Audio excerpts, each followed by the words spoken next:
This is a special edition of Boomer Power and a bit longer than usual, which is why I'm using YouTube for my ex viewers. I'm going to show you everything you wanted to know and probably a bit more about the way your Social Security check is funded this year. If you're not on Social Security, you're involved in the funding, so it affects you too. The total cost of what they call old age and survivor insurance at FY 2026 will be $1,528 billion or $1.528 trillion. It's hard to get used to using that T word, but it shows up in more places all the time.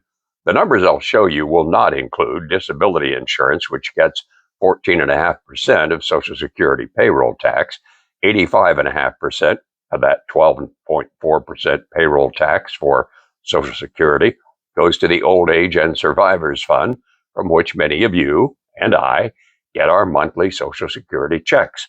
Here's the breakdown of revenue sources for OASI. Payroll taxes pay the largest share, about 1.17 trillion. Taxation of benefits contributes 60 billion.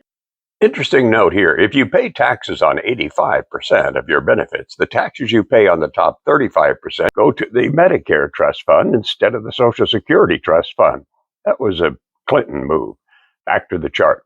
Net interest on investments will contribute 57.9 billion, and the trust fund will redeem 243.3 billion of its bonds this year, helping reduce the principal to a balance of zero in 2032, according to the trustees' latest projections. Therein lies the problem. In the second circle chart, you'll notice a gaping hole that appears in 2032. That's the deadline for Congress to decide whether to fill that hole, all of it or part of it, and if so, when. That hole appears because the principal and interest disappears. No longer any principal, no longer any interest paid on the principal. It'll be the toughest decision Congress has had to make in my memory. Congress will either have to raise taxes on some people, make all people have to wait longer to receive benefits, tax even more of some people's benefits, or shrink them in another way, or shrink all people's benefits in the future, or 5, some combination of all of the above.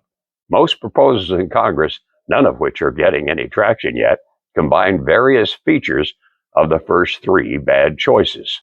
If Congress does nothing, benefits will automatically fall by about 22%, which is why Congress will not do nothing. That's even more politically dangerous than doing one or some or all of the bad choices they have. And that's why this will be the hardest decision I remember Congress ever having to make. Thanks for watching.